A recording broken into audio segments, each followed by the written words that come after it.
First of all, your path is interesting. Yeah. It could take hours, but walk us through exactly everything you've gone through.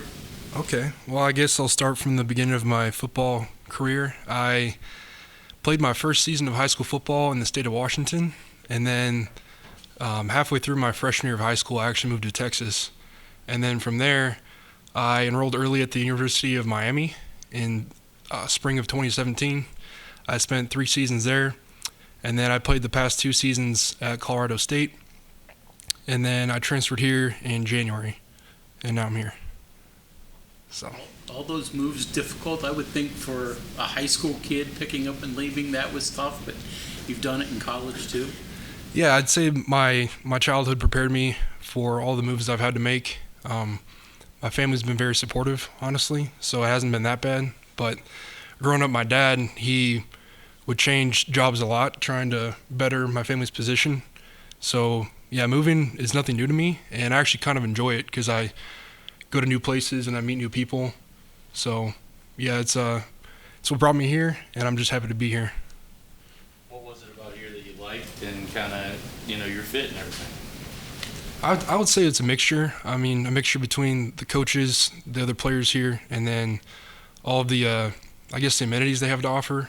I'd say the biggest thing is all of the recovery technology that we have here, because I've been at schools and I've been at places where, yeah, we have like cold tubs and all that good stuff. But here, I mean, with Coach Mike in the weight room, it's a whole new emphasis on getting your body right and ready to play every day instead of having to fight through fatigue and, always having something hurting. He's more geared towards getting your body right every day so you can perform to the best of your ability. Brian, what's your dad do? What job does he have? He's been on the management side of many things. He worked at UPS for 20 years when I was growing up. He started as a security guard and then worked his way up. So he's a very hardworking man. And then in recent years, he's been managing different recycling operations. So I know he's living in Alabama right now, actually. So Hardworking sounds kind of like what your college position has to be, right? It's been a long time since you caught a pass. Yeah. But here you are because you do something that is coveted too, and it's not a glory position. How have you kept your head on straight through all those years and injuries and not a lot of glory stuff where it's touchdowns and first downs and all that? Yeah, I mean, I think it was just my love for football, honestly, because growing up, it was my dad, actually. He wouldn't let me play football. He always raised me to be a pitcher. I'm left-handed, so he's like, okay, well, he's going to be tall. He's strong. Let's get him pitching. So I played baseball all the way until high school, and then my mom was the one, when we moved again to the Seattle area, she was like, let's get him into football and see how he does so he can make some friends. So I started playing football. I really liked it, and then believe it or not, I was like, okay, I'm done with baseball. I just want to play football. So yeah, my dad, he was like, okay, well, you have the frame for a tight end. You want to play that? So I was like, okay. And then I just kind of got to working on that. And then, yeah, ever since then, I just put my head down. And then my goal has always been to be the best tight end I can be and play football as long as I can play it. So regardless of whether it's a knee injury or a minor like ankle injury, whatever setback I've encountered, I've always just pushed on and kept moving. So. Your mom wanted you to play football. Did you see the way they don't want you to play, right? Yeah, I thought people always laugh at me for that because it's like, oh, it's always your dad that wants you to play football. No, my mom, I've never been like the guy to have 100 friends, but I've always had like a couple good friends. So football has definitely given me a lot of good friends. And yeah, my mom, she could kind of tell that I needed to get out some energy when I was younger. So. Brian, your rep is as a blocker. First of all, is that something you feel you do well? And then do you feel you're improving your pass catching? Yeah, absolutely. So I played my varsity football at Guyer High School in Texas, and we were more of a play-action, run-heavy offense. So that's where I got most of my development, was run blocking, and all my catches would be off of play-action. So then when I got to college, it was more drop-back game, quick game, and that's the part of my game that really had to develop. And I've played with and behind a lot of good tight ends in my career, some NFL draft picks. So yeah, it's definitely part of my game that's had to slowly progress over the years. And I have had some setbacks with injuries, but I think now I'm primed and ready to just prove what I can do and show all the growth that I've had throughout my career, and then just make it happen this year. What was it that sold you on football? Was it the physicalness of it? Was it the mental side? Was it the camaraderie? Was it having a coach yell at you? I mean, I'd say a little bit of everything, but most especially the camaraderie. I mean, I don't know, like, football, it's not a fun game if you're not playing it. You know what I'm saying? Like, when you're training in the off season, when you're waking up at 5 a.m. every day, when you're lifting, when you're running, all that stuff, it's not fun. But what is fun is going out there with your brothers and on Saturdays in a stadium like this and just putting it all on the line. So that's what it is for me, is just putting it all out on the line for everyone to see, and then doing it with the guy next to you.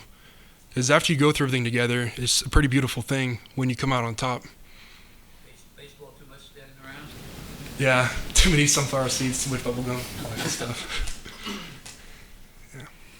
So when they made the recruiting pitch here for you, what was it they were telling you? What sold you on becoming a Mountaineer? That's a great question.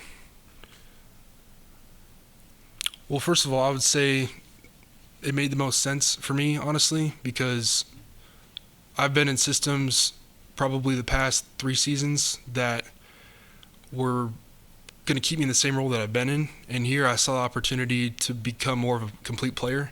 And I think that's what I was looking for more than anything when they recruited me to come here.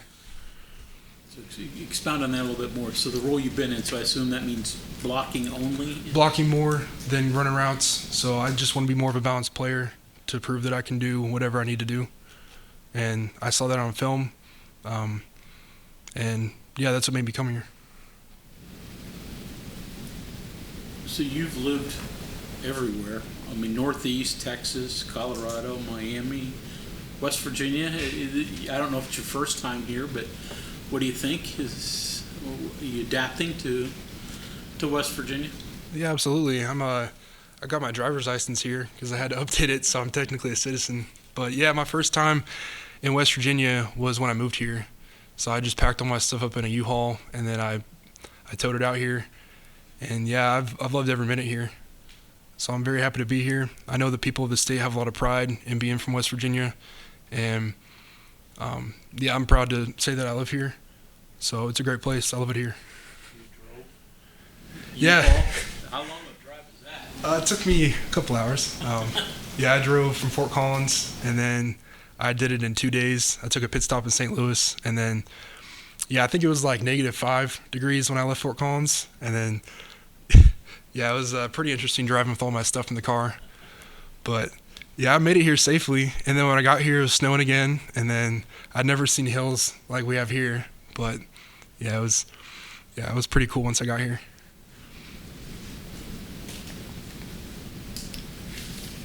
So Okay, anything else for Brian? when guys complain about cold and snow, we were just talking to Lee, and he was in Syracuse, so he's used to it.